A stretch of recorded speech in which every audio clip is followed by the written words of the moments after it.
Hello all YouTubers, I'm the Weather Dude. Welcome back to my YouTube channel. Thank you for tuning back into this Tropical Depression 5 discussion for July 5th, 2020.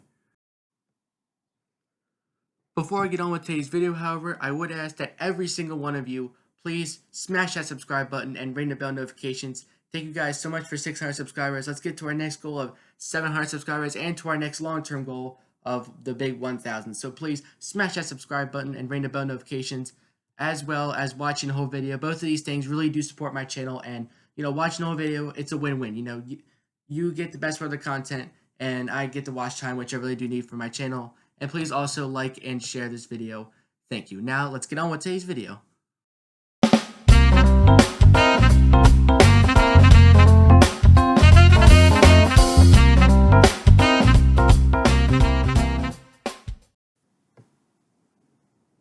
So today we're going to be talking about Tropical Depression 5, soon to be possibly Tropical Storm Edouard. I'm surprised it actually hasn't developed by now, but depending on when you're watching this video, it may have already formed into a tropical storm.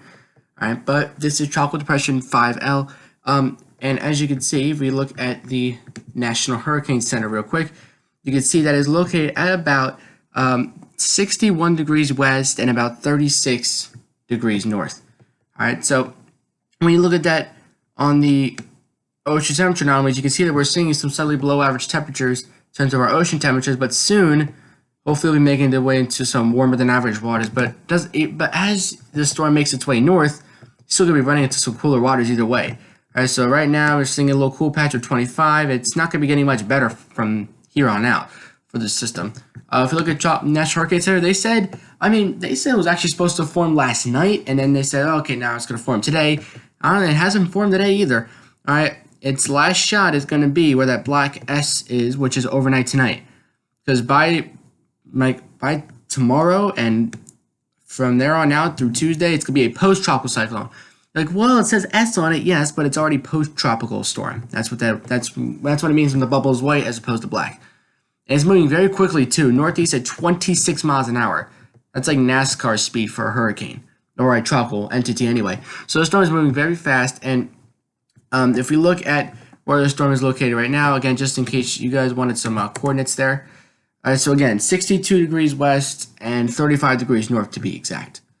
If you look at the satellite imagery right here, you can see, look how fast this thing is moving. It goes from one end of the satellite loop to the other in the course of a couple hours. All right, so there's your little spin. You can barely see it, all right, because all the precipitation's over here and your spin's like over here somewhere. All right, this does not look very tropical at all. I'm surprised it's still actually a tropical depression at this point. Yes, we do have some backside winds. We're starting to see a couple bands develop, but it's not looking too rotational. It's just a big mess of clouds moving northwest with a little center dragging behind it. That's basically what it looks like to me right now. Probably due to the wind shear as well, but all the models they're very agreeable. And what's weird is that actually all the models, like, see how the lines are all on top of each other like that? That means all the models are pretty much predicting the exact same track. So they all agree that it's going to impact possibly portions of the UK up there as we head through the next few days. All right, if we look at the tracks here from the DEFS tracks, you can see that even though the pressure will be dropping over time, like I said, it will be post-tropical by this point because the waters are way too cold.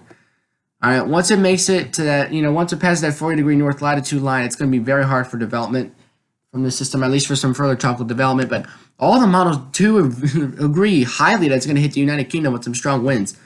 All right, even the GEPS tracks do seem to agree with each other, taking it in this direction to the northeast. There shouldn't be a further threat to land. What is going to be a threat to land, however, is Invest 98L. That will be going up the east coast potentially. That video is on the top right corner of your screen. Depending on when you're watching this, it may not be out yet, but if you are watching it and it's not out yet, it'll be out in a few minutes, so it shouldn't be too long. All right, but hopefully we'll be out, and that will be on the top right corner of your screen. If you look at Tropical Depression 5L, the intensity guidance here, you can see that some models do in the next few hours, 12 hours, 18 hours, do make it a tropical storm briefly. All right, some make it a tropical storm and then drop it back into tropical depression status. Some say it might be a tropical storm for a little bit longer. But, even a couple models don't really make it one model doesn't make it a tropical storm at all. But a lot of the models are saying that at some point, it may only be for a couple or few hours, that it may be a tropical storm. If we look at the modeling now, so this is the GFS model, and as you can see, here is your storm right here.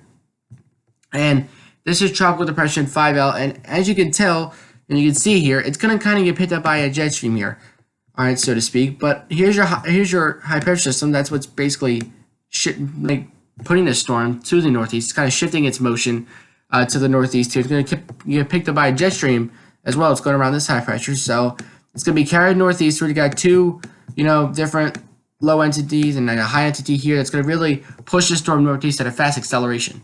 It's going to be accelerating very fast to the northeast here. And even though the pressure is dropping, the winds are strengthening, it's important to know that it's also going to be losing a lot of its tropical characteristics because it's moving too far north, moving into some much colder waters and some much higher wind shear values.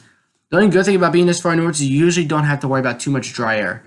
All right, and the GFS just pretty much has it gone by then. All right, if we look at the surface winds, all right, with this storm, as you can see here, all right, by 2 a.m. on Monday, you can see the little area of green just southeast of the storm center.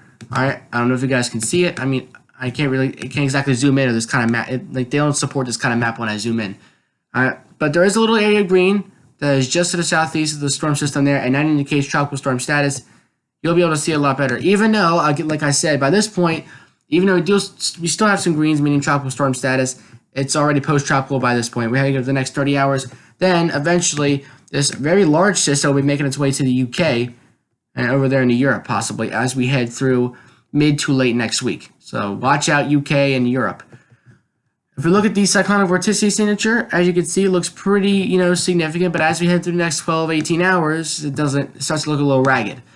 This is how you can tell. And then, even though it looks like a pretty, pretty intense system, it looks pretty major. However, it's losing its tropical characteristics because it's heading too far north. All right. So this could briefly become a tropical storm in the next few hours. That does have some high development chances. All right. So there's your GFS model. Now we're going to look at the GEM model. All right. So here's the GEM model. All right. And I'm actually going to go back to right now because that would be helpful. As we head over in time, as you can see, the GEM model has this thing a little better organized. At least there's actually like a central low pressure system. The rain seems to be a little bit more, the precipitation's a little organized around the system. There is some tail precipitation along the tail of it here.